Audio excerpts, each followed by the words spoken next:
रुक तो कैसा ला? भाजी सामने पड़ी है, दिखाई नहीं दे रही है क्या तेरे को? मैं थूकेगा तभी तेरा धंधा चलेगा। पैसा दे तभी तेरा धंधा करने को मिलेगा। तो रोज आएगा, रोज थूकेगा, फिर देखता भाजी कैसा बेचता है तू।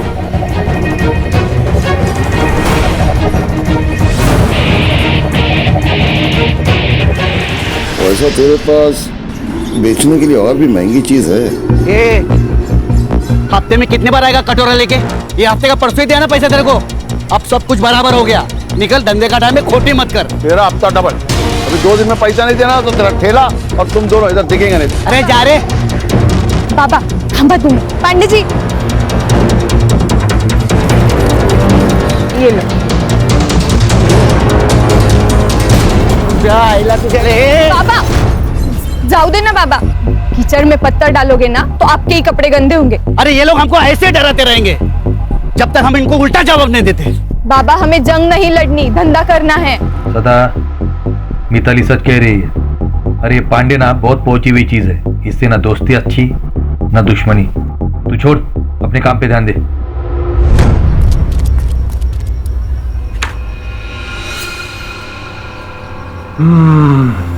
कौन सा सेंट है? मस्त है भाई, ये जो आपने दिया था। तभी मैं बोलू, दिल की धड़कन क्यों चुक गई मेरी?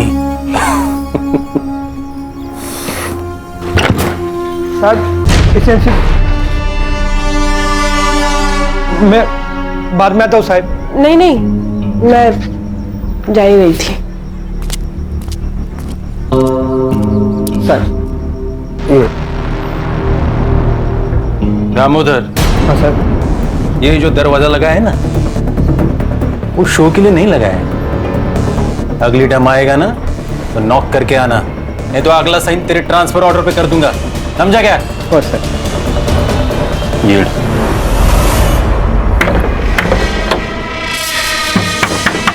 बाबा, काका आप? काका वाका छोड़, सब आप किधर है?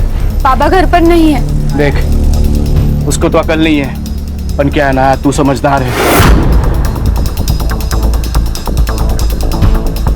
तू उसको समझा, नहीं तो क्या है ना, तू बिना बाप के जिंदगी गुजारेगी, समझी? काका जबान संभाल कर बात करना। तू मेरे को बताएगी कि मेरे को कैसा बात करना है, कैसा नहीं करना। इतनी हिम्मत तेरी है? ए गंगो, बाबा तू अगर मेरा भाई नहीं होता ना तो हाथ तोड़ के फेंक देता पानी में, समझा? आओ जाओ देना, आपको शपथ है मेरी। मेरी बेटी बोली ना, इसलिए बच गया तू। चल जा, निकल निकल। किधर निकल, किधर निकल? मेरा भी घर है, समझा? कितना पैसा चाहिए? मैं देगा तेरे को पैसा। ये मेरा घर है, तेरे हिस्से का घर तू बेच दिया बेवड़े। चल निकल, नहीं तो पुलिस के हाथ में दे देगा तेरे को। चल, तेरे को मार के मेरे को जेल भी जाना पड़ेगा ना तो चलेगा।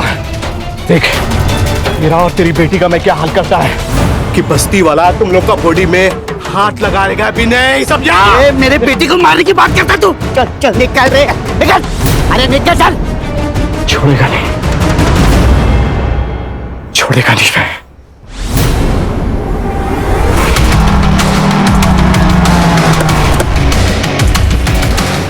चलो चलो चलो, ए बनकर, ए टिकली, चल, ए कपड़ा चल, घर ही जाओ, निकल। डॉक्टर बाबू, ये सब क्या चल रहा है? ये रोज का नाटक है इन लोगों का। लेकिन अपने पास तो लाइसेंस भी है और पांडे को पैसे भी तो देते हैं ना हम लोग। अरे कोई फायदा नहीं है, ये लोग अभी सब रावण नहीं लेके ना फेंक देंगे। बंद कर, घर ही जाओ, घर ही जाओ। चल चल, बंद कर, बंद कर। ओ मैडम, चलो हो गई शॉपिंग। ए सदा, चल। क्या बोला था मैं तेरे को? मेरे थूक के बगैर तो धंधा नहीं कर पाएगा। मैं आता था, जा, क्या करना कर ले, चल। क्या? अरे दादा रुको, दादा रुको। पुलिस पे हाथ उठाता है हमको। देखो, ये पुलिस बिना मतलब हमको मारती है। ये पांडे के साथ पुलिस मिली हुई है, इनको पैसा भी दो और पुलिस का मार भी खाओ। इसमें सदा की कोई गलती नहीं है, सब गलती है पांडे की। हाँ, ये पांडे। ठीक है। ए चलो चलो चलो चलो, जाओ जाओ जाओ, बंद करो, चलो जाओ जाओ।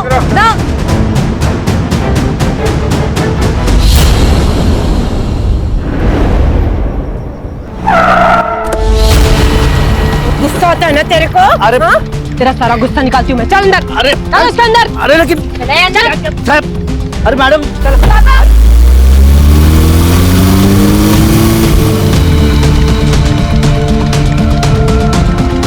काका, वो पुलिस वाले बाबा को लेके गए। मुझे बहुत डर लग रहा है।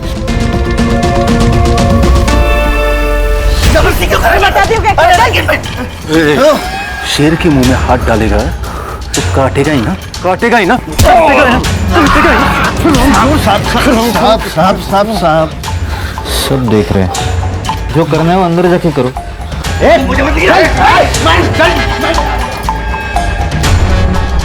तेरे पे हाथ उठाया था ना इसने, इतना मार कि आगे से जब भी मिलेगा ना तो नजर नीचे होनी चाहिए। अरे साहब लेकिन मैंने किया क्या है? मेरी गलती क्या है ये तो बताओ तुम। दीपाली, पकड़ा ये तेरे में? हाँ,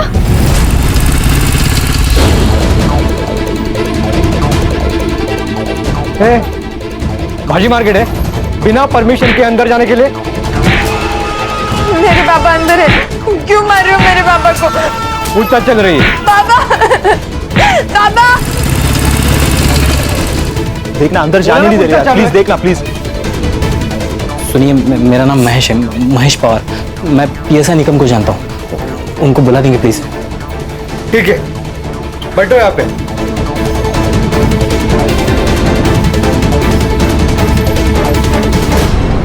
संदीप, टांग पकड़ इसकी।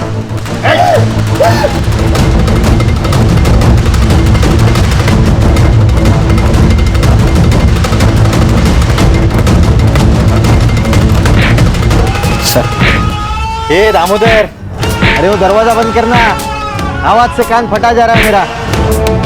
ये देख महेश, उसने पुलिस पे हाथ उठाया, उसको सजा और सबक तो मिलेगा ही ना। गरीब लोग हैं सर, माफ कर दीजिए उनको। मैं कुछ नहीं कर सकता। साहब मुझे एक बार मेरे पापा से मिलने दो, एक बार मिलने दो प्लीज सर। सर प्लीज, बस इतना कर दीजिए प्लीज। ठीक है, शुरू किया पे दामोदर।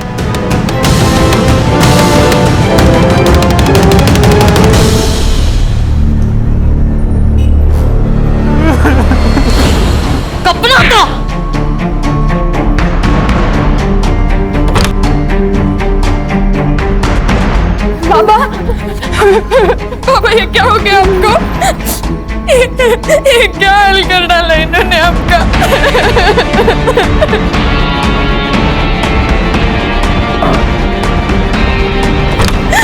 हम छोड़ेंगे नहीं इनको, हम लड़ेंगे, हम जरूर लड़ेंगे।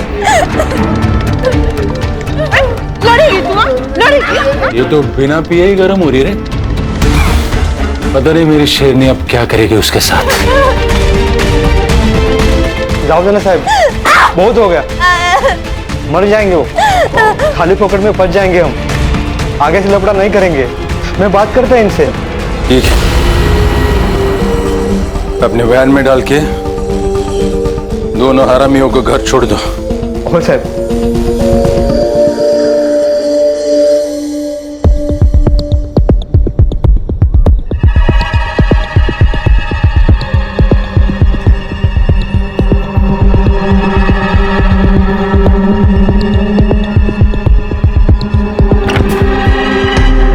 ए भिखारी,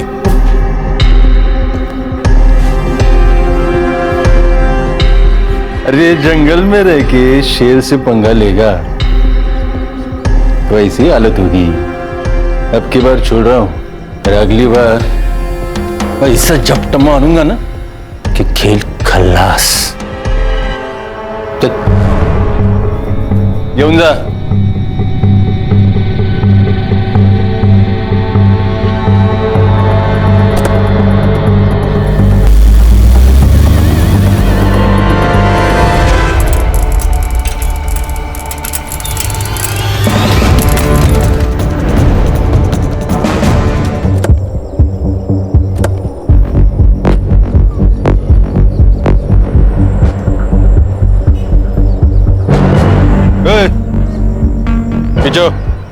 साहब, ये तो हमारे सदाबाबू और मिताली है साहब।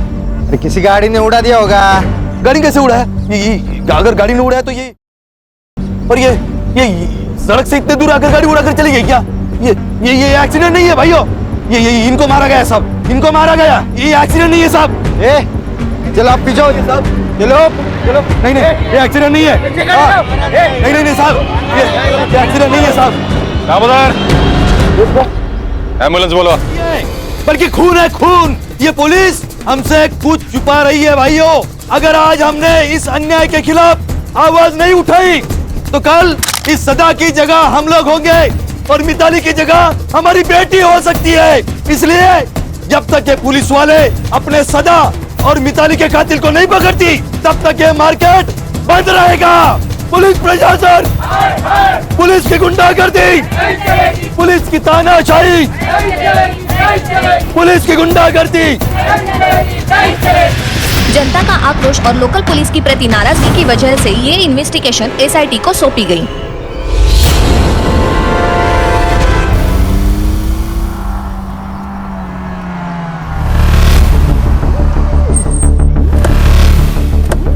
अरे यहाँ साहेब, या welcome to Tandli. Mumbai police team SIT. Nikam, अब भगत क्या बसला है? जाओ साहब का चाय नाश्ते का देखो, सरकार ने इनको हमारी मदद करने के लिए भेजा है, पता है ना? दोनों बॉडीज किधर है? बॉडीज सुनाई कम देता है, दोनों बॉडीज किधर है? अभी बॉडीज का क्या करेंगे साहब, पोस्टमार्टम तो हो चुका है ना। चलो सर, या सर शायद फैक्स ठीक से मिला नहीं इनको, पोस्टमार्टम करने के लिए मना किया था ना साहब। ये हमारा पुलिस स्टेशन है। देशमुख,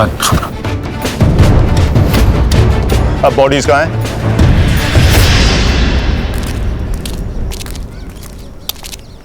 साहब,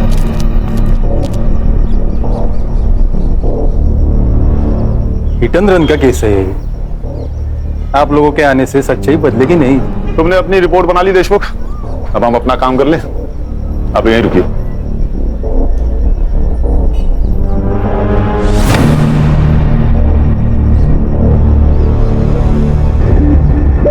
सर मर्डर ही है, पूरे बॉडी पर कट्स है, बहुत सारे जख्म हैं और सर लड़की का सर भी फोड़ा गया है। ये जो हिट एंड रन केस बोल रहा है ना, केस डाइवर्ट करने के लिए सर। क्या बोलता है साहब? मतलब हम लोगों ने जो कुछ काम किया है वो बेमतलब है? नाम के लिए काम कर रहे हो तो काम छोड़ दो देशमुख।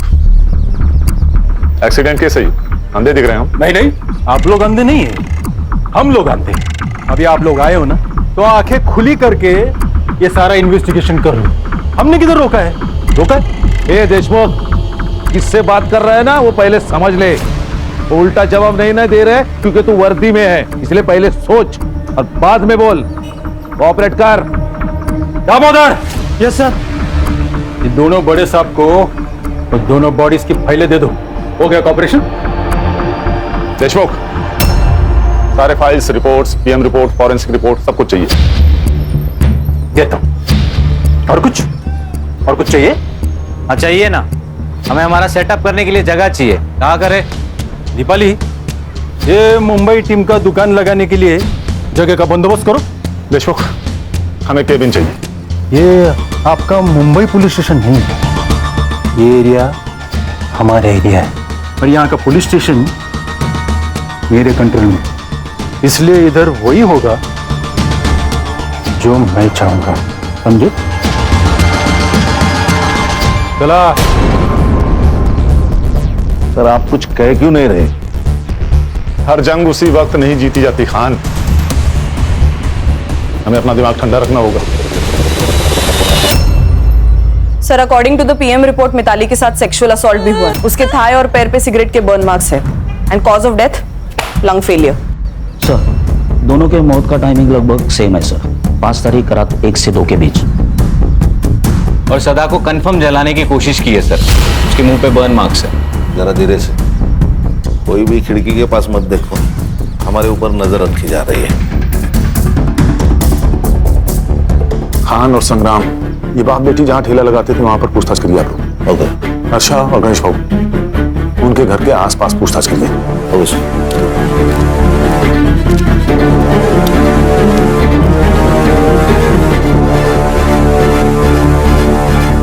सर सब हाथ से निकल रहा है। मुझे तो अब डर लगने लगा है। डरने का नहीं, इनको जो करना है करने दो। मैं हूं ना, मैं सब संभाल लूंगा। गरीब लोग थे साहब, अपने काम से काम रखने वाले। किसी के साथ पंगा? गरीब लोग कहाँ किसके साथ जाकर पंगा करेंगे साहब। मगर हाँ, वो म्यूनिसिपालिटी वाला दिनकर पांडे है ना साहब, वो रोज आकर मिताली और सदा को परेशान करता था साहब। उस दिन वो पुलिस वाली दीपाली है ना साहब, उसके बाद पुलिस वाले आए और हमारे सदा को लेकर चले गए। उसके बाद क्या हुआ मुझे नहीं मालूम साहब, मगर हाँ, हमने हमारा विरोध जताया साहब। और जब सरकार ने हमें आश्वासन दिया ना साहब कि कोई विशेष जांच की जाएगी और इनके कातिलों को पकड़ा जाएगा, तब जाकर हमने हमारा ये विरोध खत्म किया और हमारा ये मार्केट खुला किया। तो गंगाराम सदा का छोटा भाई है? हाँ, मगर सिर्फ नाम के लिए। ऐसा भाई भगवान किसी को भी ना दे। रोज शराब पी के आता और रोज तमाशा करता।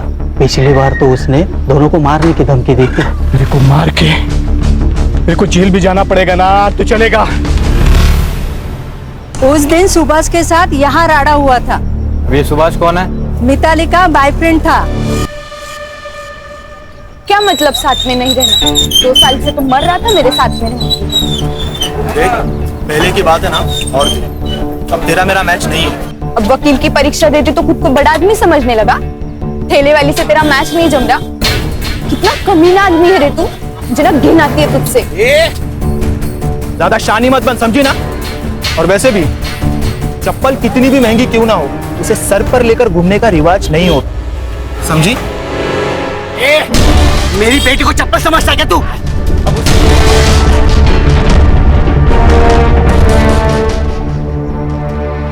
तो अब तक हमारे पास सस्पेक्ट हैं सुभाष, गंगू और म्यूनिसिपैलिटी वाला दिनकर पांडे। तेरे पीआई देशमुख का कुछ समझ में नहीं आ रहा है। सदा को उठा के उसने पुलिस स्टेशन में लाया, लेकिन हमें पता है नहीं। कुछ छोटा मैटर होगा सर। सर, बात छोटे बड़े की नहीं है। अगर हमसे कोई बात छुपाई जा रही है, मतलब कुछ तो गलत किया होगा। सर, मैं ये पीआई देशमुख से बात करता हूँ। नहीं खान, ये हमारा केस है, इसे हम अपने तरीके से सॉल्व करेंगे। हर्षा और गणेश भाऊ गंगू से बात करेंगे। तो खान, ये पांडे को उठाओ, और ये जो लवर बॉय है सुभाष ना, उसे तुम देखो। तो देशमुख से तो मैं डील करता हूँ। गेला बग निकम, गेला देशमुख, हर छोटी इंफॉर्मेशन मेरे लिए मायने रखती है। उस दिन तुम सदा को यहाँ पुलिस स्टेशन लाए थे, हमें क्यों नहीं बताया? सदा? निकम, कौन है सदा? SIT चीफ हूं देशमुख, गणितबाजी मत करना मेरे साथ। दामोदर, इस केस का हर डिटेल साहब को देने का पता नहीं क्या? वो सर, उस दिन दिल्ली से मिनिस्टर साहब आ रहे थे, तो हमने उस सब्जी वाले को उठाया था। बदतमीजी की थी ना उसने। बदतमीजी की थी? अभी कोई हमारे साथ बदतमीजी करेगा तो क्या ऐसे ही छोड़ देने का उसको? और उसको नहीं, बहुत से ठेले वालों को उठाया था। शाम हो गई, छोड़ दे। एंट्री की रजिस्टर में? नहीं। अरे मंदिर से बाहर चोरी होती ना चप्पल, उतनी भी केस की औकात नहीं। मिनिस्टर साहब चले गए, सबको छोड़ दिया। अब बाहर जाके उनके साथ क्या होता है हमको क्या पता? हाँ, मैंने धमकाया था सदा भाव को, पर ये मेरे घर का मामला है। तेरे को क्या करने का है? अबे बेवड़े, बता सदा और मिताली को क्यों मारा? मैडम, मैं काय को मारे?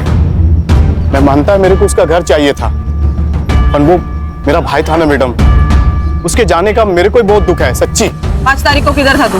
किधर रहेगा मैडम, इधर ही रहता है। मैं रात को इधर ही सोता है, काम पे जाके फिर वापस इधर ही आता है मैडम। ये देख, जब तक मैं ना कहूं तब तक शहर छोड़ के जाने का नहीं, समझा? आप ऑफिसर हो, मैं भी म्यूनिसिपैलिटी में काम करता हूँ। हमको सब पता है। जाओ पहले वारंट लेके आओ, हम डरते नहीं पुलिस वाले से। वारंट चाहिए? हीरो बनेगा? बताओ क्या SIT क्या चीज है? मारो साहब, मारो और मारो इसे। बहुत हरामी चीज है ये पांडे। इसने मारा साहब उन दोनों को। इसे छोड़ना मत साहब। सदा और मिताली को क्यों मारा? सर, मैंने नहीं मारा सर। वो हफ्ता देने में नाटक करते थे तो थोड़ा बनती नहीं थी उनके साथ। 200 रुपए के लिए कोई जान लेता क्या? मैं अब तो ही कसम खाता हूँ सर, मैं नहीं मारा। 5 तारीख को कहा था? घर पे ही था, मेरी बीवी को पूछा। सुभाष 5 तारीख को ऑफिस आया था। 5? वो तो पिछले 4-5 दिन से ऑफिस ही आने हैं।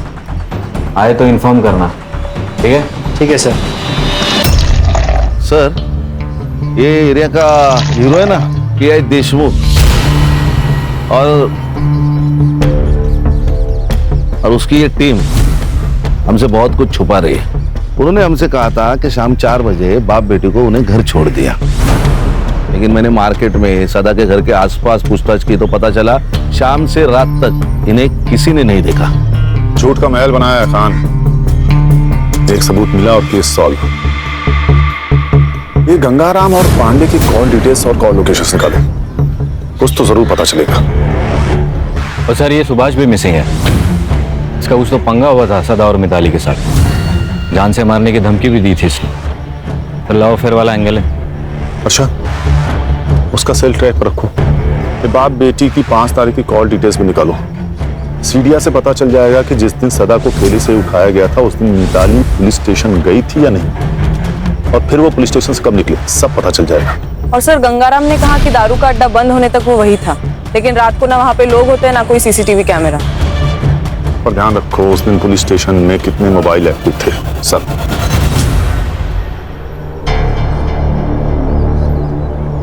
ये स्कूल के वक्त होमवर्क की डेडलाइन होती थी ना, वैसा वाला फील आ रहा है मुझे। इसलिए एक सेकंड बहुत जरूरी है, प्रोडक्टिव रहना भी बहुत जरूरी है। अच्छा यस सर।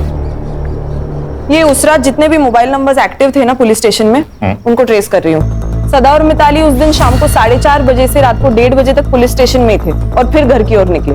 और सर बाकी के जो 2 नंबर्स है वो भी 5 तारीख को शाम को 4:30 बजे से 1:30 बजे तक पुलिस स्टेशन में थे। वो 2 नंबर्स है सुभाष पाटिल और उसके दोस्त महेश पवार के। ये कहानी तो खत्म होने का नाम ही नहीं ले रही खान। एक के पीछे एक नए किरदार की एंट्री होती जा रही है। सर, हमारी कहानी क्या कम फिल्म है? हर मोड़ पे ट्विस्ट है। देखिए ना, ये सुभाष का फोन 1:30 बजे पुलिस स्टेशन में था, फिर बाहर गया, वापस आया ही नहीं।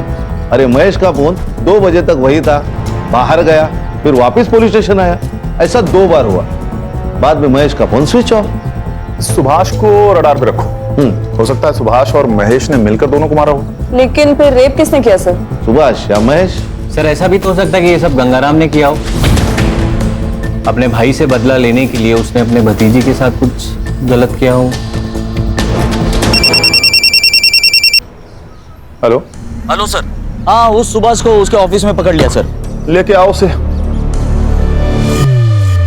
सर मैं भागा नहीं था, मैं मुंबई गया था मामा के घर पे। मामा के घर क्यों गया था? सर मेरा मामा ICU में, कैंसर हुआ है, लास्ट स्टेज पर है। मैं इतना टेंशन में था सर कि मैंने ऑफिस में भी इन्फॉर्म नहीं किया। सब सोच के आए हैं आप वकील बाबू? सारा प्लान रेडी है आपका? हाँ? मतलब तूने मारा है मिताली और सदा को? तेरी गर्लफ्रेंड थी ना वो? मार्केट में सदा ने देखो चप्पल से मारा, उसका बदला लिया तूने, है ना? नहीं मैडम, मैंने किसी को नहीं मारा, और मेरा और मिताली का तो ब्रेकअप हो चुका था। 5 तारीख को कहा था। अरे सर मैंने कहा, मैं मुंबई में था, हॉस्पिटल में। कहा था? सुभाष, पापा को पुलिस लेके गई है। देख मिताली, मुझे तुझसे कोई बात नहीं करनी, और खबरदार अगर यहाँ पर कोई भी तमाशा किया तो। सुभाष प्लीज मेरी मदद कर, मुझे तेरे अलावा कोई नहीं है, और वैसे भी वो तेरे बाबा जैसे ही है ना। जिसने पूरे मार्केट में मुझे चप्पल से मारा वो मेरे बाबा जैसे। सुभाष प्लीज मेरी मदद कर।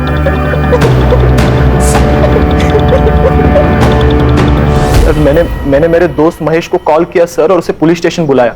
उसकी जान पहचान है, सोचा कुछ फायदा होगा। साहब मुझे एक बार मेरे पापा से मिलने दो, एक बार मिलने दो प्लीज सर। बस इतना कर दीजिए प्लीज सर, मेरी रिक्वेस्ट है सर, प्लीज। दामोदर। और सर कुछ 1 घंटे बाद वो दीपाली मैडम बाहर आई, और उन्होंने मुझे उन दोनों के कपड़े लाने को कहा। क्यों? यही सवाल मैंने उनसे पूछा मैडम, लेकिन उन्होंने कहा कि खराब हो चुके लेके आओ, तो मैं लेके आया। लेकिन सर ऐसा उन्होंने 2 बार किया, मुझे कुछ समझ में नहीं आ रहा था। फिर सर थोड़ी देर बाद वो बाहर आए, मैंने देखा उनकी हालत बहुत खराब थी। फिर देशमुख साहब ने उन्हें कार में घर भेज दिया, और सर मैं भी घर चला गया। और सर घर जाके मुझे मामी का कॉल आया और मैं मुंबई के लिए निकल गया। देखो वकील साहब, कानून के तिकड़म तुम भी जानते हो और हम भी जानते हैं। कहानी अच्छी बुनी है तुमने। नहीं सर, मैं सच कह रहा हूँ।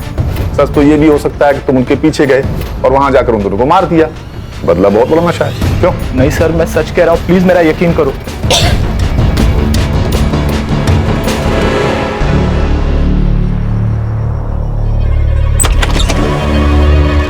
अरे दीपाली जी, आइए अंदर आके बैठिए। ऐसे छुपकर कौन सुनता है, पता है ना? नहीं, वो मैं तो पूछने आई थी कि कुछ चाहिए हो तो बताना। फिलहाल तो थोड़ी सी प्राइवेसी दे दीजिए, कुछ चाहिए होगा तो बुला लेंगे। जी सर।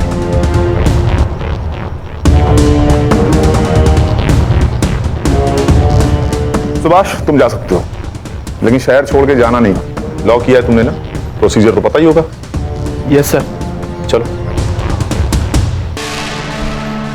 हर्षा, एक काम करो सर। पुलिस स्टेशन का सीसीटीवी फुटेज निकालो, वहां से हमें पता चलेगा कि ये लड़का सच कह रहा था या नहीं। क्या डरपोके रे तुम लोग? तुम लोगों को पुलिस में नहीं, स्कूल में होना चाहिए था। लेकिन सर वो सुभाष तक पहुंच गए। तो क्या क्या किया हम लोगों ने? 4 डंडे मारे, थोड़ा सा खून बहाए। अब इसके लिए वो लोग क्या करेंगे? इंक्वायरी करेंगे या इन्वेस्टिगेट कर देंगे, दूसरा क्या होगा? साहब, वो एपीआई हर्षा पुलिस स्टेशन का सीसीटीवी फुटेज मांग रही है।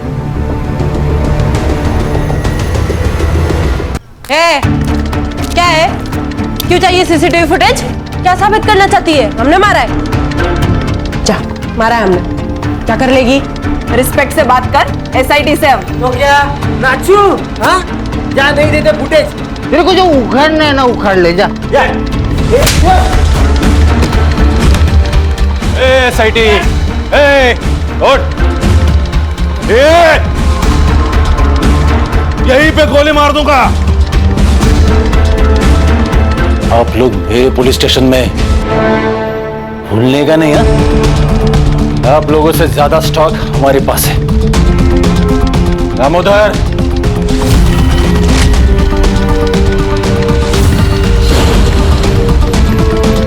अभी ट्रिगर दबा दूंगा ना, सबका खेल खल्लास हो जाएगा।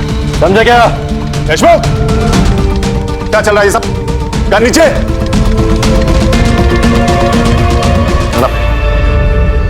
क्या सब? सर सीसीटीवी फुटेज मांगा तो ये दादागिरी कर रहा है। सर, ये लोग दारू पी के आए ड्यूटी पे। देख देशमुख, सीसीटीवी फुटेज दे दे, नहीं तो मजबूरन मुझे आईजी को इन्फॉर्म करना होगा। नहीं, गलती हो गई, गलती हो गया। दामोदर, साहब को सीसीटीवी फुटेज दे दो। बाहर का, अंदर का भी। अंदर का खराब हो गया, रिपोर्ट को दिया है। आउट। सब लोग बाहर जाओ, हमें पुलिस स्टेशन की तलाशी लेनी है। आउट। क्यों? तेरे बाप का पुलिस स्टेशन है? सच में ठोक दूंगा।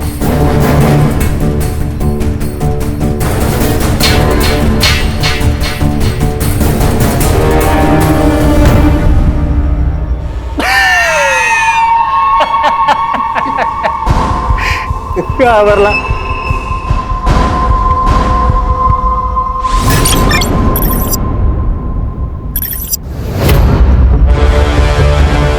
मैं डीएम सर का पीए हूँ और होम मिनिस्ट्री से आपके लिए ऑर्डर है।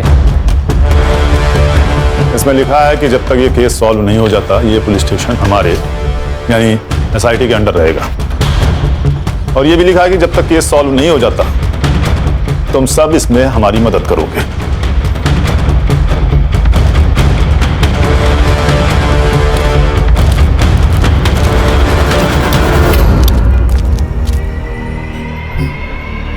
मैंने कहा था ना खान, हर जंग उसी वक्त नहीं जीती जाती। ये देखिए सर, 4:40 पर सदा को यहाँ लाया गया। उसके 20 मिनट बाद सुभाष और मिताली पुलिस स्टेशन पहुंचे और फिर कुछ ही देर में महेश भी अपनी बाइक पर आया और फिर 11 बजे महेश और सुभाष उन दोनों के कपड़े लेने बाहर गए और फिर वापस आए। ये 2 बार हुआ सर। सर फिर ये 1:30 बजे सदा और मिताली को पुलिस वैन से घर तक छोड़ा गया। उसके बाद सुभाष भी वहां से निकल गया, लेकिन ये महेश अंदर बैठा था करीबन आधा घंटा। आधा घंटा अंदर कर क्या रहा था? और पोस्टमार्टम के हिसाब से सदा और मिताली की मौत रात 1:30 से 2:30 के बीच हुई। अगर दामोदर उस दिन उन दोनों को घर छोड़ने गया होगा तो बचे हुए 45 मिनट में ही सब कुछ हुआ होगा। Absolutely right sir. Forensic team बुलाकर सारे रूम को अच्छे से चेक करो तुरंत। Yes sir.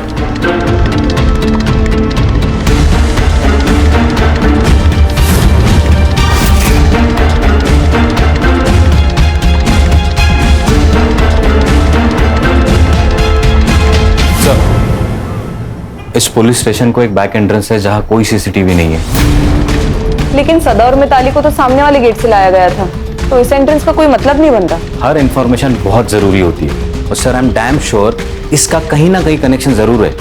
उस दिन इस पुलिस स्टेशन में कितनी दरिंदगी हुई थी ये तो हमें फॉरेंसिक रिपोर्ट से पता लगना चाहिए, लेकिन एग्जैक्टली क्या हुआ था ये जानने के लिए हमें सुभाष और महेश में से किसी एक को क्रैक करना ही पड़ेगा।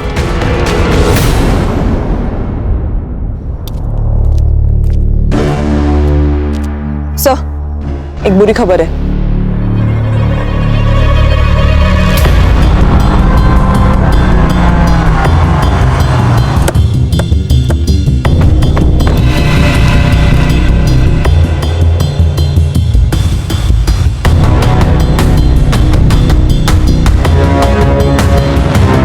सर गला घोट के मारा है, गले पे मार्क्स है और बॉडी पे टायर के निशान, मतलब मर्डर के बाद गाड़ी से कुचला होगा। पीएम रिपोर्ट में आएगा death due to struggling and lung puncture. मतलब मिताली और सदा के पीएम के रिपोर्ट की तरह। एग्जैक्टली खान, सब कुछ सेम। इसका मतलब सुभाष को पता था कि खूनी कौन है, इसीलिए उसे उन्होंने ऐसे ही मारा जैसे मिताली और सदा को। सर ऐसा भी तो हो सकता है कि ये सब प्लान महेश ने किया हो, क्योंकि वही है जो गायब है और उसके गायब होने का कोई लॉजिक नहीं बन रहा। सर एक काम करो, बॉडी को पीएम के लिए भेजो और फॉरेंसिक टीम को बुला के इस एरिया को अच्छे से चेक करो। Okay, thank you.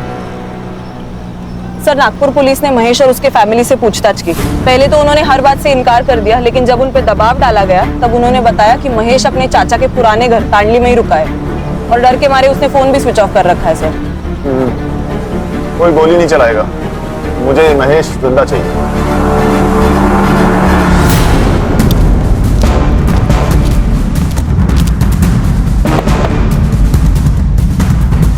कौन है? अरे हम पड़ोसी हैं।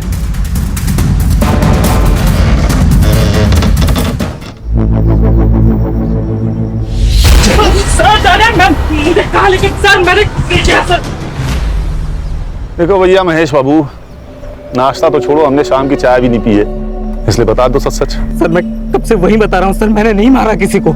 ये फटी, भाग क्यों रहा था रे? छुपा क्यों था?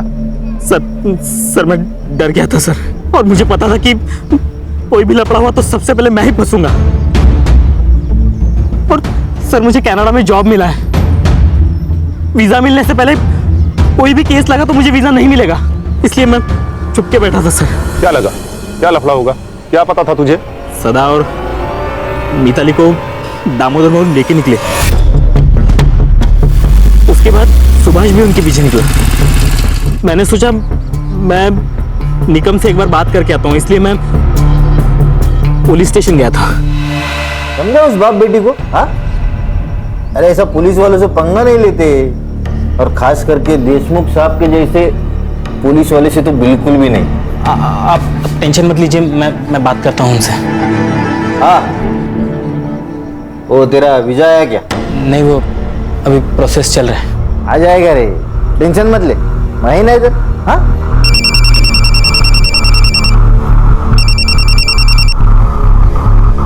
हाँ दामोदर, हो जाए क्या बाप बेटी को? क्या साहब? साहब वो बाप बेटी मर गए साहब।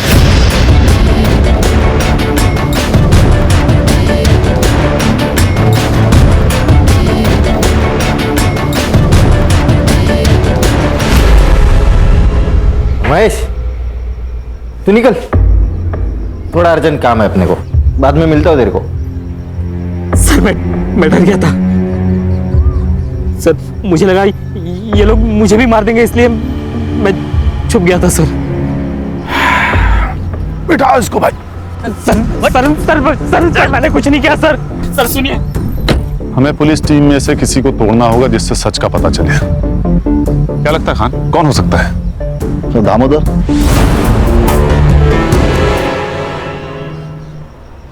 देखो दामोदर, कभी कभी हम ना चाहते हुए भी हादसे का शिकार हो जाते हैं। मैं जानता हूं तुम्हारे साथ कुछ ऐसा ही हुआ होगा। देखो, महेश ने तुम लोगों के खिलाफ गवाही दे दी है, तो अब बचने का कोई चांस नहीं। हाँ, अगर तुम सरकारी गवाह बन जाते हो तो तुम्हारे लिए आसान होगा। बताता हूँ। उस रात देशमुख सर ने मुझे सदा और मिताली को घर छोड़ने के लिए कहा था। ए उतरो सदा।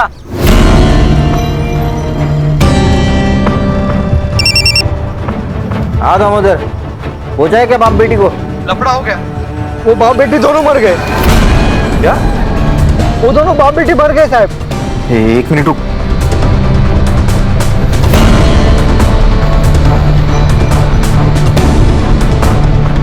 दामोदर, उन दोनों को लेके गांव के बाहर पहुंच।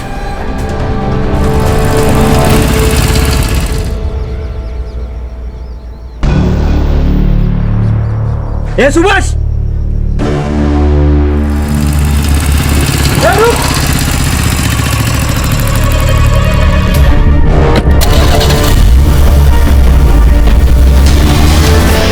मैंने कुछ नहीं किया साहब, बस एक गलती हो गई।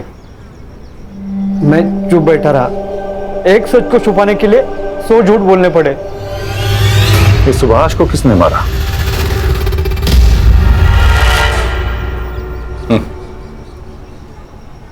सुभाष तक तो तुम पहुंच ही गए थे। उस दिन वो पुलिस जीप के पीछे पीछे चला गया था। मिताली और सदा के मौत की भनक लग गई थी उसको। एक ना एक दिन अपना मुंह खोल ही देता, इसलिए मैंने उसको। फिर मिताली का रेप किसने किया? Municipality officer Pandey. Deshmukh sir और पांडे दोस्त है। अरे वो 2 टके के बाप बेटी ने दीपाली पे हाथ उठाया था। सबक तो सिखाना ही था ना। और वो पांडे, वो मिताली के पीछे पड़ा ही था, इसलिए मैंने उसको फोन करके बुला लिया।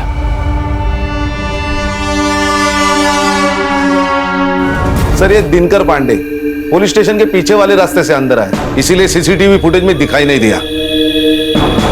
जरा भी शर्म बची है तुम लोगों में, या बिल्कुल ही बेच खाई है? अगर तुम लोग पुलिस वाले नहीं होते ना, तो मैं 3rd डिग्री का इस्तेमाल करता।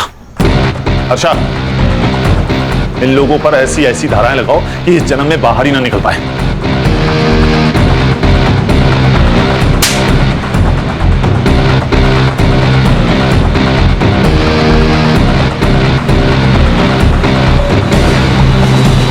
सच ही कहा है किसी ने, A great power comes with great responsibility। और हमारे यहाँ तो पावर आते ही मनमानी शुरू। ऐसे चंद पुलिस वालों की वजह से पूरी पुलिस फोर्स बदनाम हो रही है सर। खान, एक पुलिस ऑफिसर को पर्सनल और प्रोफेशनल लाइफ दोनों अलग रखनी चाहिए। देशमुख और दीपाली ने सदा के साथ हुए गलती से झगड़े को ईगो पर ले लिया, और ईगो ने तो रावण का सर्वनाश कर दिया। इंसान क्या चीज है?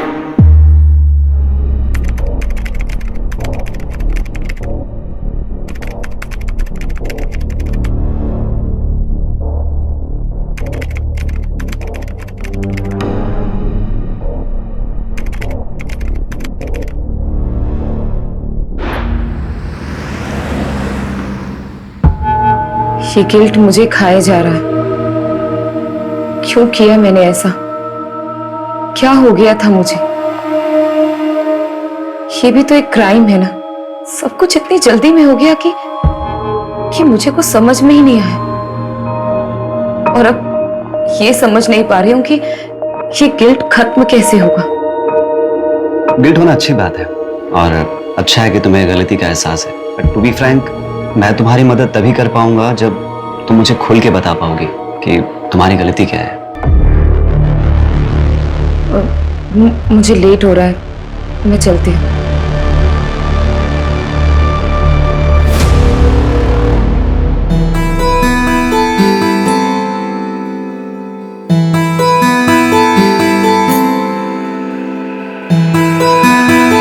सेक्शन में डॉक्टर प्रभा के पास जा रही हूँ।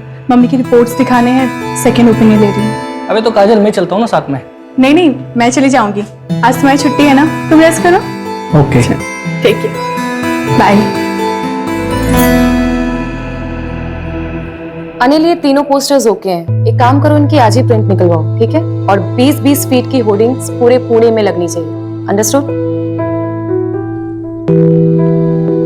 नमस्कार रति मैडम। अरे गावड़े जी, आप कुछ काम था आपको? नहीं, काम तो नहीं था। योगेश हमारे छोटे भाई की तरह था, तो मैं सोचा कि खुद आकर के आपको प्यार से समझाऊं। तो एक कॉल ही कर लेते ना। इस उम्र में इतनी तकलीफ क्यों दे रहे हैं खुद को? आप अकेली औरत मैडम, कैसे करोगी ये सब? धूप में घूम घूम कर मुरझा जाइएगा। अरे आपके त्वचा देखकर लगता है कि आपको पार्लर जाना चाहिए, स्पा कराना चाहिए। क्या ये सब इलेक्शन और वोट के चक्कर में आप पड़े? आप एक अकेली औरत से डर रहे हैं क्या?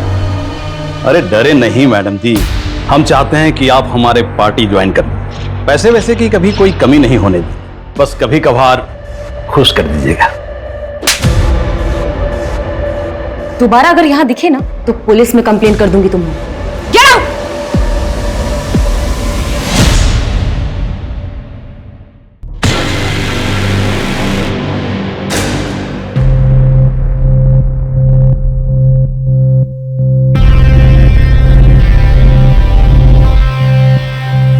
लती, कब तक हम ऐसे छुप छुप के मिलते रहेंगे? काजल प्लीज मुझे थोड़ा और टाइम दे दो। मैं अब तक उस गिल्ट से बाहर नहीं आ पा रही हूँ। कब तक तुम उस गिल्ट में रहोगी? तुम उस गिल्ट से इसलिए नहीं निकल पा रही हो क्योंकि तुम निकलना नहीं चाहती, और मुझे तो ऐसा लगता है कि तुम मेरे लिए सीरियस नहीं हो। नहीं काजल, ऐसी कोई बात नहीं है। मैं तुमसे बहुत प्यार करती हूँ।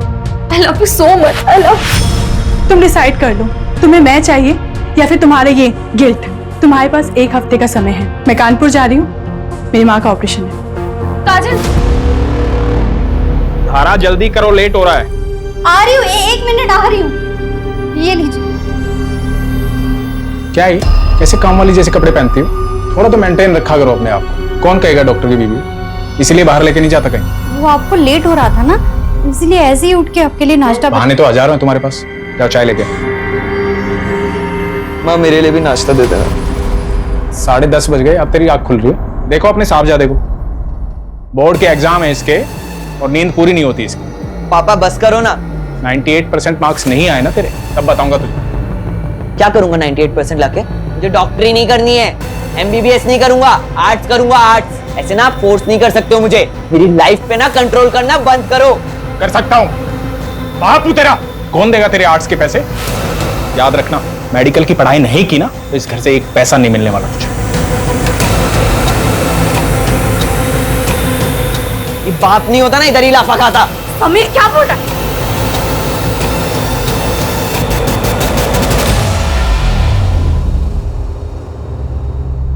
माता जी ये दवाई मैंने लिखी है और ये हमारे कैंप की तरफ से फ्री है।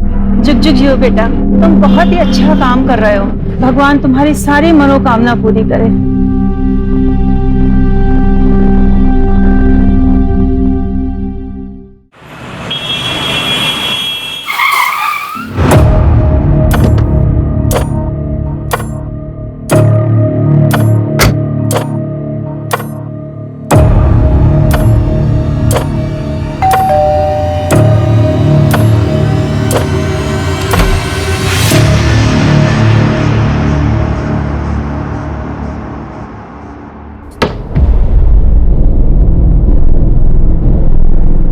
आप बैठो, मैं कॉफी लेके आती हूँ।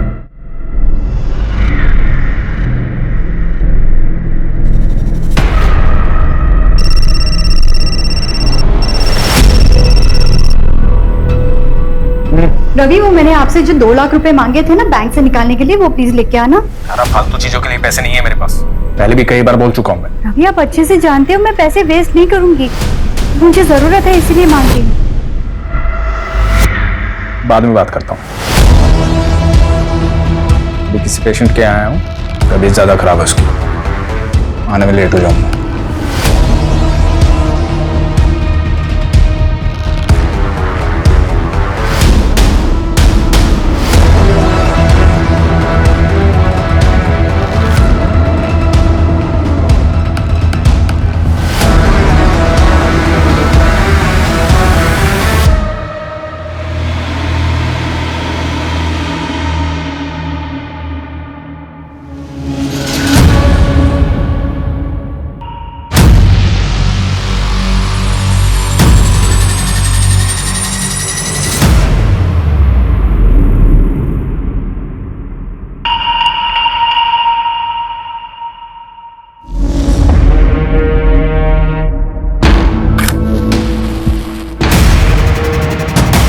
Cheers.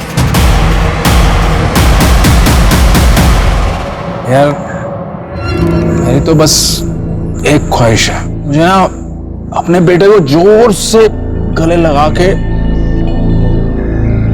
आई लव यू बोलना है। अरे रवि बाबू, आपके दुख की दवा तो आसान है। आप ना अपने बाप वाली ईगो ना साइड में रख के अपने बेटे को जोर से गले लगा के आई लव यू बोल दो। बिल्कुल। पर मेरे दुख की दवा नहीं है भाव, 28 का हो चला हूं पर कोई मिलती ही नहीं है। अरे ऐसा लुक्के के जैसा घूमेगा तो तेरे को कभी कोई नहीं मिलेगी। भाव, आप तो लुक्के नहीं हो ना, तो आपके आगे पीछे क्यों नहीं घूमती 4-5 लाला है? मुझे लुक्का बोल रहे हैं। भाव, मैं क्या बोल रहा था कि लड़की खड़ी है, शर्म नहीं आती तुम लोगों को? हाँ?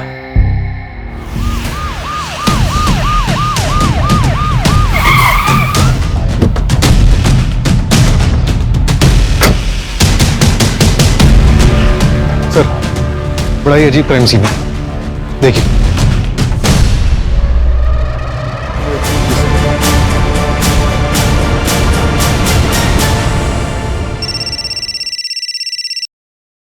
हेलो,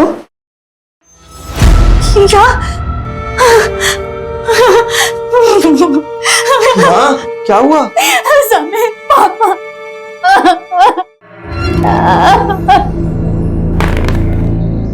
क्या बात है?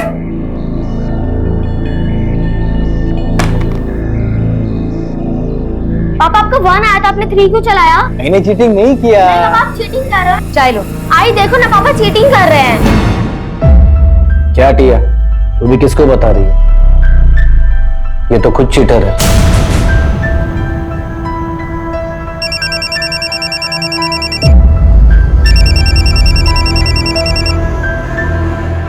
हेलो,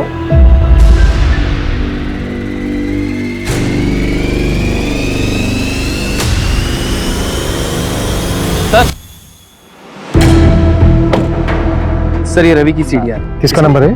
सर जय कामली के नाम पर रजिस्टर्ड है। रेगुलर बातचीत होती थी? हाँ सर, दिन में 2-2 घंटे बात होती थी। सर, तो कहीं ये डॉक्टर रवि का अफेयर तो नहीं चल रहा था?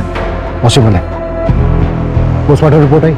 सर डिटेल पोस्टमार्टम रिपोर्ट आने में 1 हफ्ता लगेगा। प्राइमरी पोस्टमार्टम में ये आया है कि तीनों की बॉडी में 250 ml से ज्यादा अल्कोहल है। मतलब पूरे चांसेस हैं कि फुल नशे में हो। उनके पास ऐसा कोई रीजन नहीं था कि वो सुसाइड कर लेते।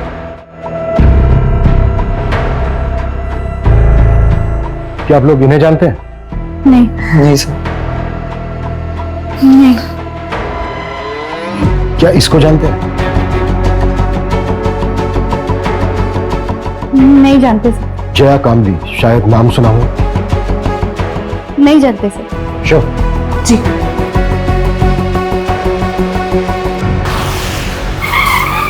प्रदीप ने लास्ट कॉल जिस नंबर पे किया था वो नंबर आपका है, मिसेज लता तांबे। कैसे जानती थी आप प्रदीप? सर मैं अच्छी तरह जानता हूं उसे। हमारी बेटी को पढ़ाने आता था। पढ़ाता क्या था? 1 नंबर का ठरकी था। अच्छा हुआ मर गया। बिल्कुल सही। टिया, आज के लिए इतना काफी है, बाकी कल कर लेंगे। ठीक है सर। मुझे कुछ काम से बाहर जाना। ठीक सर। मेरे बेटी को हाथ कैसे लगाया तूने? मेरे बेटी को हाथ लगाया कैसे तूने? विनय, मैं तो सिर्फ पढ़ा रहा था। मैंने मेरी आंखों से देखा तू क्या कर रहा था। निकल मेरे घर से, निकल जा मेरे घर से। विनय, मेरे बेटी के आसपास भी दिखाई दिया ना तो जान से मार दूंगा तुझे मैं। ये टिया के साथ यहाँ गंदी गंदी हरकतें कर रहा है। मोबाइल पे बैठे बैठे खेलती रहती है वो। क्या बकवास कर रहे हो तुम? अच्छा मैं बकवास कर रहा हूँ और तुम जो कर रहे हो बहुत अच्छा कर रही हो तुम।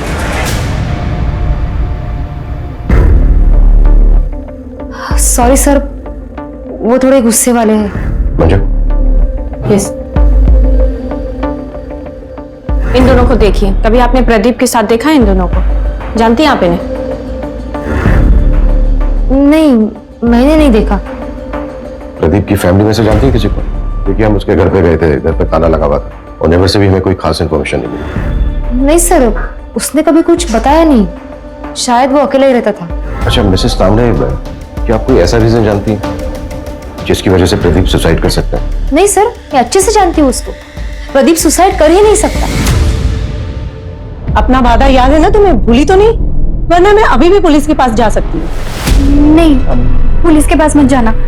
मैं रवि के अंतिम संस्कार में बिजी थी। मैं तुम्हारा काम कर देती हूँ। जल्दी करो, मैं और दिन ज्यादा वेट नहीं कर सकती हूँ। हाँ ठीक है।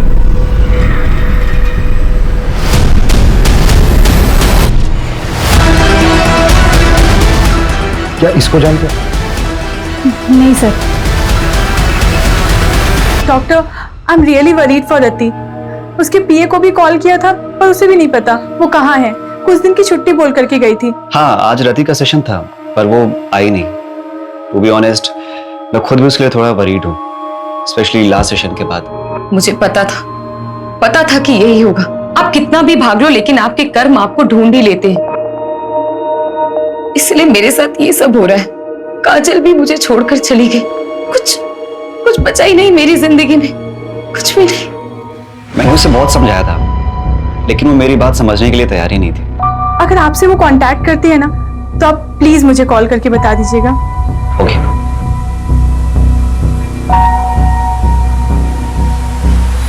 सर, डॉक्टर रवि ने पाषाण में 3 करोड़ का फ्लैट बुक किया। 3 करोड़ का फ्लैट? जी। नॉमिनी कौन है? बेटा नॉमिनी। फ्लैट बीवी के नाम पे बुक किया। हाँ लेकिन सर, गन की बैलिस्टिक रिपोर्ट आ गई। ये देखिए, थोड़ी सी शॉकिंग है। रवि के पास जो गन थी उससे एक भी बुलेट नहीं निकली। प्रदीप और जो अननोन विक्टिम मिला है उनके गन से एक बुलेट निकली। लेकिन गोली तो तीनों को लगी। तो फिर तीसरी गोली किस गन से चली? सर, अननोन विक्टिम के हेड में जो गोली मिली उसकी बैलिस्टिक रिपोर्ट बन रही है। 2 दिन में गन का पता चल जाएगा। इसका मतलब साफ है कि वहां पर कोई चौथा भी था। मुझे शुरू से ही लग रहा है कि वहां पर एक औरत भी थी जिसकी चूड़ी मिली थी हमें, और वो औरत वो यही हो सकती है। इंस्पेक्टर बिल्लू सिंह रिपोर्टिंग साहब। चले। ए शामराव, लेकर जाओ इसको। हर हफ्ते का नाटक है। लॉकअप में डालो और शाम तक उसे छोड़ना। कल। एक minute Manju. Shamrao. Yes sir. इसको बाहर लेकर चलो। सूरज, बैंगलोर सीन पे। Okay sir.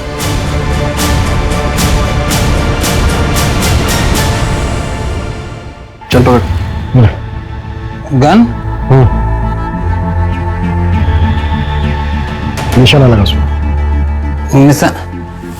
घबरा मत, निशाना लगा। शाबाश। हाँ, लगा निशाना।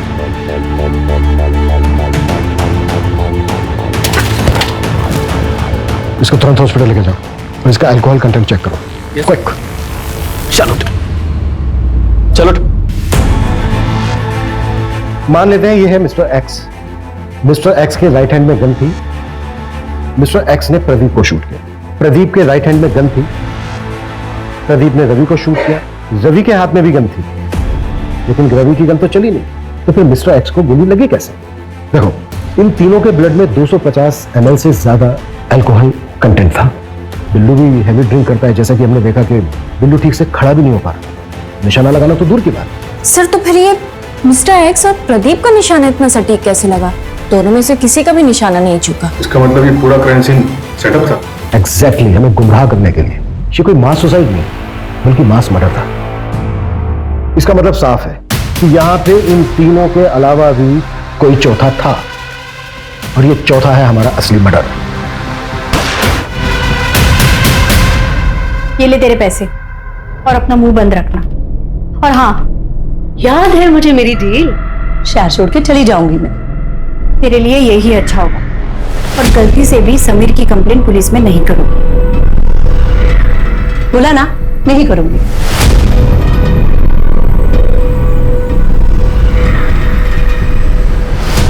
सर, मैंने डॉक्टर रवि की वाइफ धारा के कॉल रिकॉर्ड्स चेक किए। उसमें एक नंबर मिला है जो जया कामली के नाम पर रजिस्टर्ड। ये उसका दूसरा नंबर है। और सर, अजीब बात तो ये है, धारा और जया की बात डॉक्टर रवि के मरने के एक दिन बाद से शुरू हुई। तो कहीं वो चौथी लड़की ये धारा?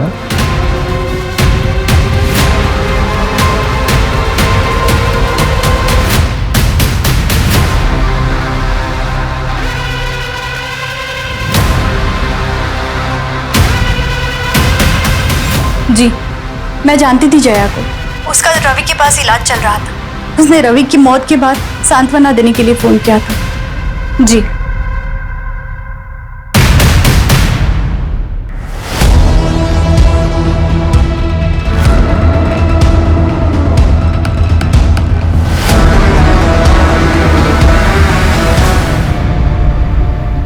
सूरज, जया का मूवमेंट ट्रैक हुआ? मर्डर वैन रात को कहाँ थी?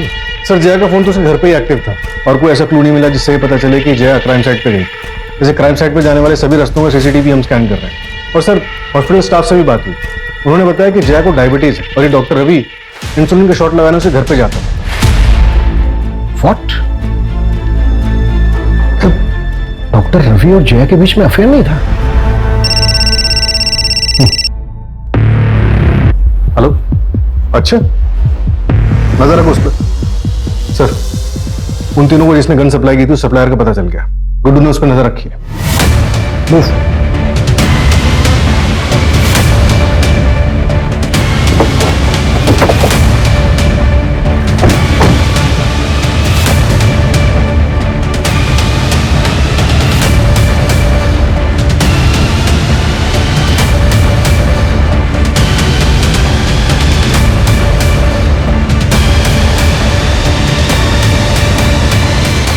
हो गया ना आज का खोटा पूरा? इन तीनों को गन तूने ही सप्लाई की थी, इसको जानता है तू?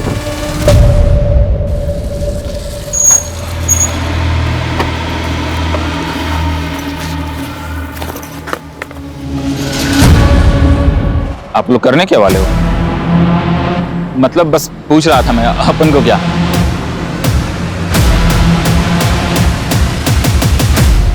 आलू? हाँ साहब, 3 लोग थे, 4 गन लेके गए और उनके पूरे सीट पे आलू भरे थे। ये जो तीसरा आदमी था, इसका क्या नाम बताया तुमने? अक्षय नाम है उसका, यही कोरेगांव पार्क में ही रहता है। मेरा एक दोस्त है जो उसका पड़ोसी है, तो उसी ने डील कराई थी। इस अक्षय का घर परिवार? घर परिवार तो नहीं पता साहब, लेकिन वो एड्रेस दे सकता हूँ। तो शायद ये मास सुसाइड ही था। शायद हाँ। गन इन तीनों ने खुद खरीदी। सवाल ये है कि चौथी गन किसके लिए खरीदी गई? तो शायद वो गन किलर के पास। और फिर ये चौथा शख्स बैकआउट कर गया होगा। शायद ये भी हो सकता है कि शुरू से इसका एक प्लान था।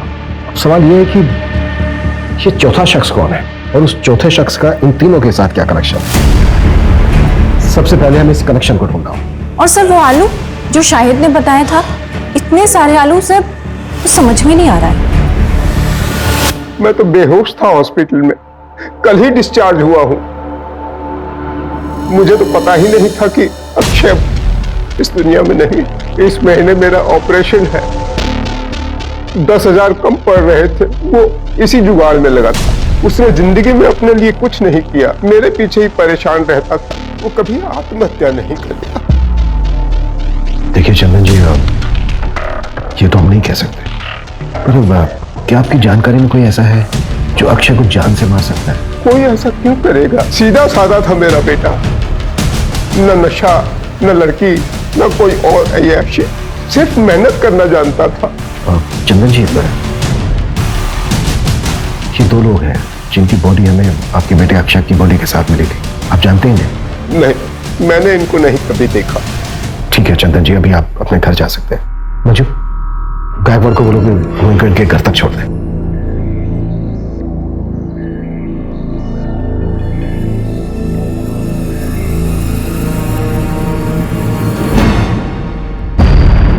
सर अक्षय की मौत जिस बुलेट से हुई है वो मैच हो गई। और सर उस गन की बैलिस्टिक रिपोर्ट अक्षय की बॉडी से मिली गई बुलेट की बैलिस्टिक रिपोर्ट से मैच हुई। किस गन के साथ? सर ये सेम गन एक और क्राइम में भी यूज हुई। क्या क्राइम था? चौंकाने वाली बात है सर, ये क्राइम 14 अप्रैल की रात को 1:30 बजे के करीब हुआ था। ये दोनों मौतों के बीच में 1 घंटे का फासला था। जरूर ये दोनों क्राइम आपस में लिंक है सर। हो सकता है। क्राइम क्या? सर एक औरत ने सुसाइड कमिट किया, उसी के घर में उसी की लाश 4 दिन बाद मिली। रति यादव नाम था, कॉपरेटर योगेश यादव की बीवी। कॉपरेटर योगेश यादव? हाँ सर, और उसकी बीवी रति यादव, ये भी इलेक्शन लड़ने वाली है। वो चौथी औरत रति थी। रति के केस में ना और कंफ्यूज कर दिया है। 3 आदमी 1 औरत। आखिर ये करना क्या चाह रहे थे? रति के हस्बैंड ने सुसाइड किया और बाकी के 3 विक्टिम। तो ये सब कुछ रति के पास से तो नहीं जुड़ा हुआ है? फिलहाल हमारे लिए यही जानना जरूरी है कि इन चारों का आपस में लिंक क्या था। क्या ये चारों एक दूसरे को जानते थे? सर अफेयर का भी एंगल हो सकता है। पॉसिबल है, पर सवाल वही है कि किसके साथ? हो सकता है एक के साथ, हो सकता है तीनों के साथ, और यही झगड़ा जलन इन मर्डर्स की वजह बनी। पॉसिबल है। अच्छा, रति यादव की बॉडी किसको मिली थी? सर रति यादव के साइकियाट्रिस्ट डॉक्टर नीरव।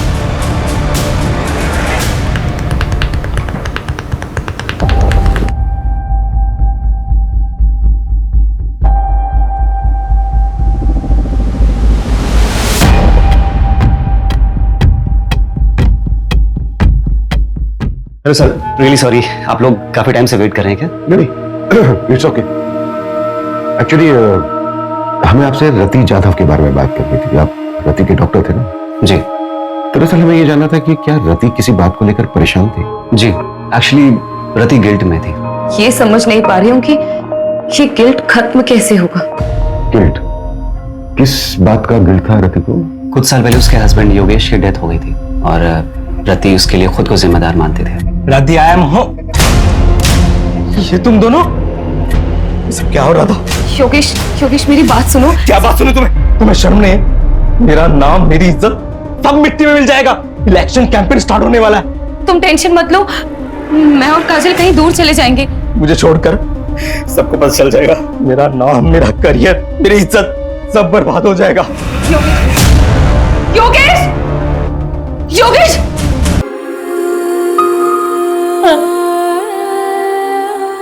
सर ये सब सच है। सर हमारे रिलेशन को कोई नहीं समझता। फैमिली और सोसाइटी के प्रेशर में हम दोनों ने शादी तो कर ली, लेकिन हम अपने हस्बैंड के साथ खुश नहीं थे।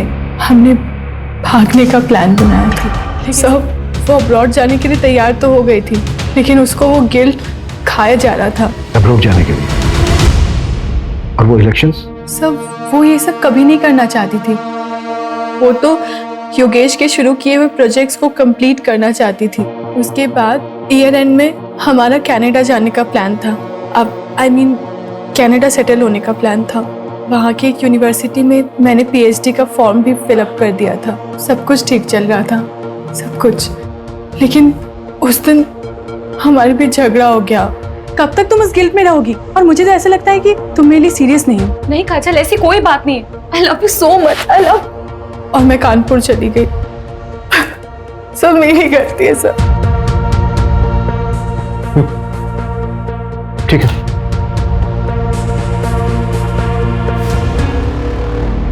सर, प्रदीप ने मार्केट से 10 लाख रुपए उठाए थे और सर प्रदीप की लोकेलिटी में एक ज्वेलरी शॉप है। उसने वहां से 20 लाख के गहने ऑर्डर किए थे और सर उसने दुकानदार से कहा था कि वो अपनी बेटी के फ्यूचर के लिए इन्वेस्टमेंट करना चाहता है।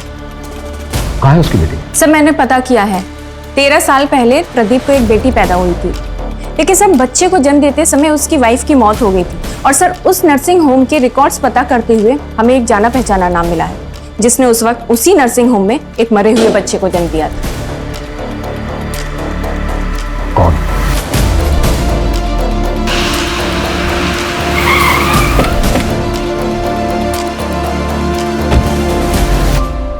क्या मेरी बेटी टिया मेरी बेटी नहीं है, उस प्रदीप की बेटी है? ये बात तुम्हें पता नहीं थी? नहीं सर, इन्हें नहीं पता। वो मेरी प्रीमेच्योर डिलीवरी हुई थी, उस वक्त ये शहर से बाहर थे, इन्हें कुछ भी नहीं पता। सब कुछ अचानक हुआ सर, और मैंने भी इनसे बात छुपा ली, वरना प्रदीप की तरह ये भी मरे हुए बच्चे की बात सुन के टूट जाते। विनय, हाँ 14 अप्रैल की रात को 8 से 12 के बीच में कहाँ थे तुम? विनय सर यही घर पे ही थे, मेरे और टिया के साथ।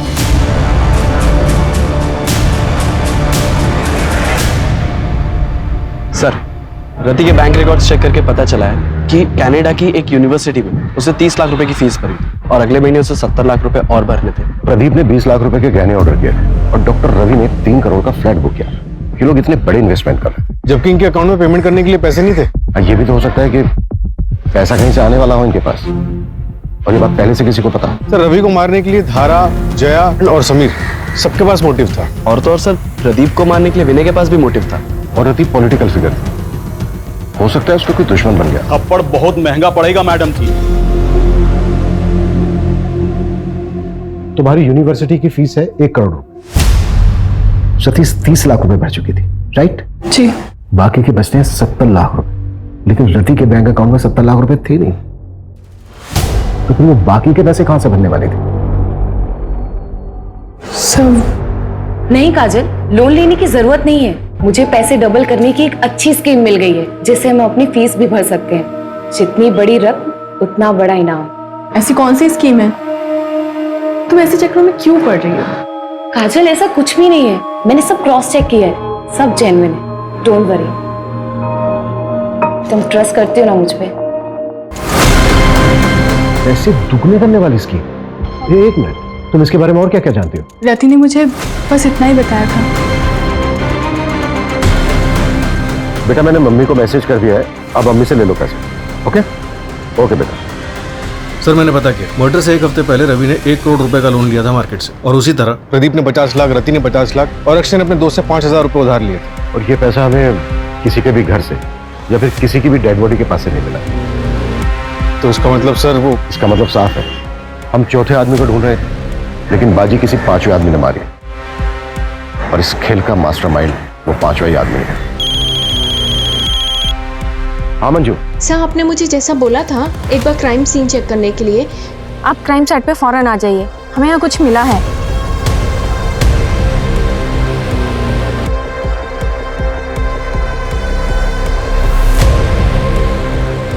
सूरज,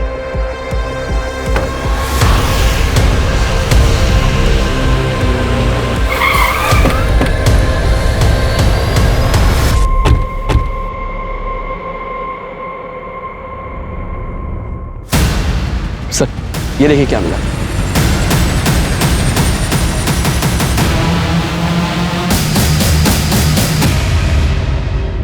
ये चल क्या रहा है यार? जमीन के अंदर मटकों में आलू। गन सेलर शाहिद ने उन तीनों को गन बेचते वक्त उनकी कार में बहुत सारे आलू देखे थे। Right sir. 4 डेड बॉडीज, इतने सारे सस्पेक्ट्स, पैसा दुगना करने की स्कीम। मुझे पैसे डबल करने की एक अच्छी स्कीम मिल गई है। मास सुसाइड करने का नाटक, और ये जमीन के अंदर इतने सारे मटकों में दबे हुए आलू। सूरज, हमें उस 5वें आदमी को जल्द से जल्द ढूंढना होगा, लेकिन फिर वही सवाल कि वो 5वां आदमी है कौन और कहां है? सर जैसे आपने बोला था, मैंने वो लाइन जितनी बड़ी रकम उतना बड़ा इनाम, उसके बारे में ऑनलाइन सर्च किया तो 10 साल पुराना एक केस गोरखपुर का मिला है। ये रही उसकी फाइल।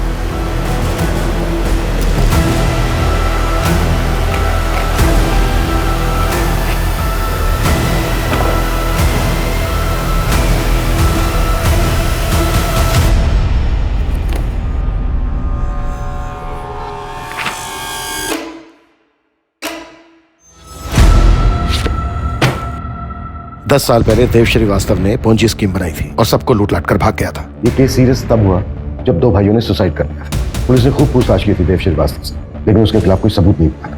फिर भी मैं गोरखपुर पुलिस से कांटेक्ट करता हूँ, पता करता हूँ कि देव श्रीवास्तव आजकल है कहाँ, है भी या नहीं। क्विक। सर,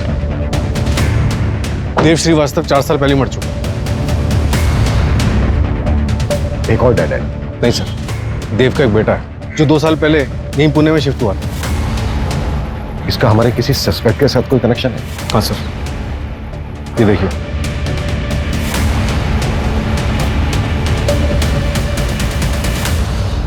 मेरे पास पैसे डबल करने की स्कीम है। ऐसा होता है क्या? आदमी भरोसे गए? हाँ, मैं उसे अच्छे से जानती हूँ, लेकिन एक आदमी और चाहिए विधि के लिए। वो तो मैं ले आऊंगा। अरे पर पैसे लेके भाग गया तो? अरे नहीं यार, रति ने मुझे बोला है पहले वो डेमो देगा। क्या डेमो के लिए पैसे देने होंगे? अरे नहीं नहीं, डेमो के लिए पैसे नहीं, कुछ और लगेगा।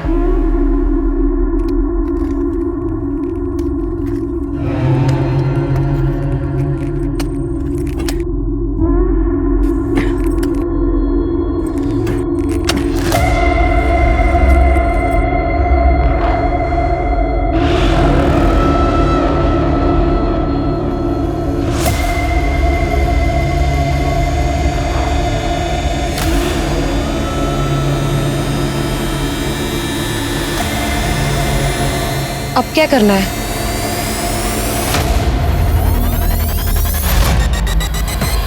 तुम चारों का कार्य समाप्त हुआ और मेरा कार्य आरंभ। इसके लिए तो तुम्हारे पास एक ही रास्ता है, तुम तुम्हारी पार्टनर काजल के साथ अब्रॉड चली जाओ।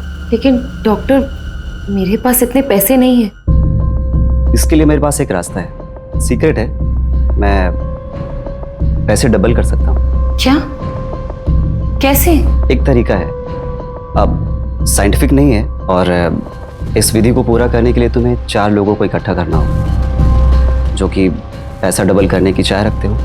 लेकिन डॉक्टर, ये सब होगा कैसे? पहले तुम 4 लोगों को आइडेंटिफाई कर लो, उसके बाद मैं तुम्हें डेमो भी दे दूंगा। उसके बाद अगर तुम चारों को मुझ पे भरोसा होता है तब पैसे लेकर आना।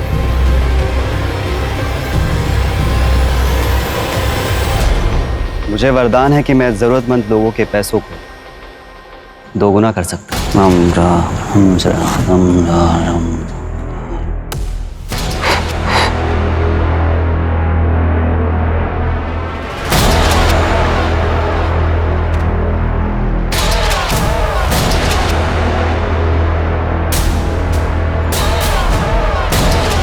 यहाँ आओ, यहाँ खोदो। सच क्या है खुद ब खुद पता चल रहा है।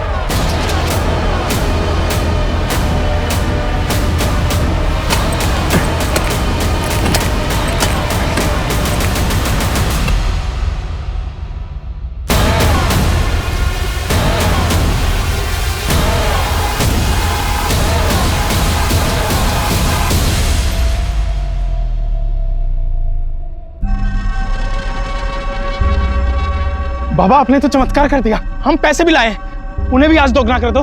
पैसों को दोगुना करने के लिए इससे भी मुश्किल विधि करनी पड़ी। मैंने रति को बताया था, इसके लिए शस्त्र की भी पूजा होती है।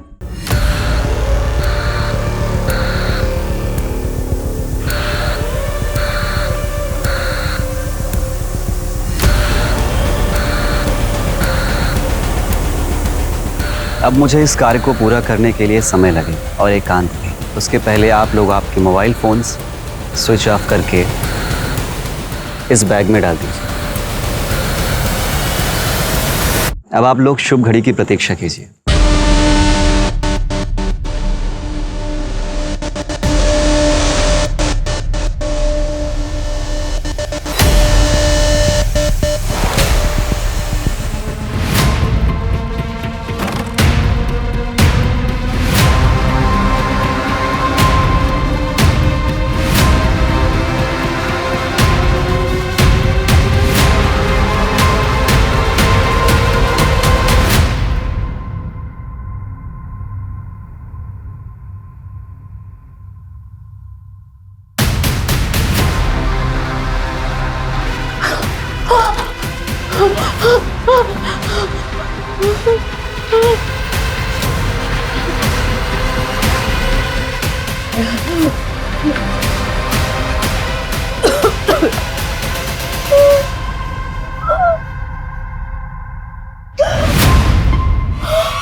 सूरज, पूरे शहर में मुझे नाकाबंदी चाहिए। हर जगह पर नीरव की फोटो खिंचवाओ, खास करके शहर के बॉर्डर। क्विक।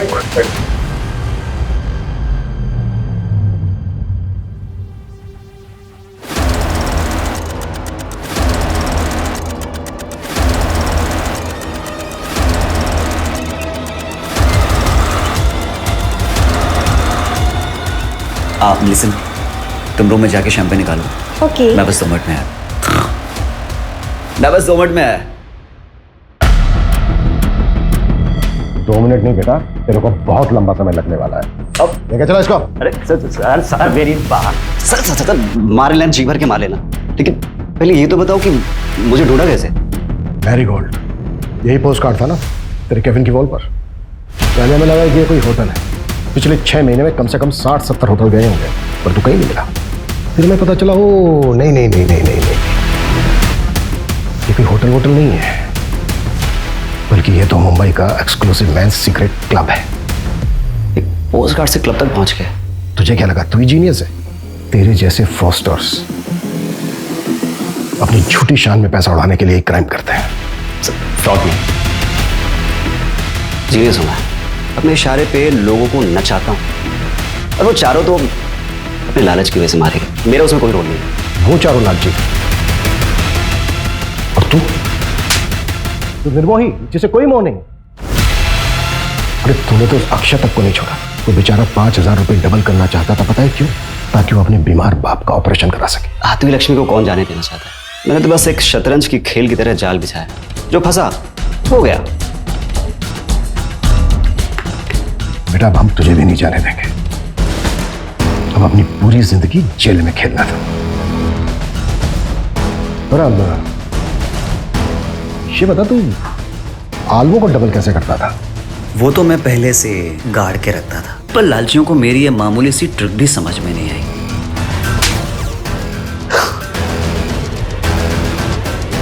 नीरव को कोर्ट ने आईपीसी की धारा 302 एंटी सुपरस्टिशन और ब्लैक मैजिक के तहत दोषी पाया और 14 साल की सजा सुनाई। लालच एक ऐसी बला है जिसमें आदमी सब कुछ भूल जाता है, अपनी सुध बुध कमाता। तीनों पढ़े लिखे लोग अच्छी सोसाइटी से थे, चाहते तो मेहनत करके खूब पैसा कमा सकते थे, पर नहीं, सब कुछ भूल भाल कर जल्दी जल्दी पैसा कमाने के चक्कर में अंधविश्वास में फंस गए। फिर मुलाकात होती है एक और केस के साथ। जय हिंद। क्राइम पेट्रोल्स के और भी दिलचस्प कहानी देखने के लिए हमारे चैनल को सब्सक्राइब करें और बेल आइकॉन दबाना न भूलें।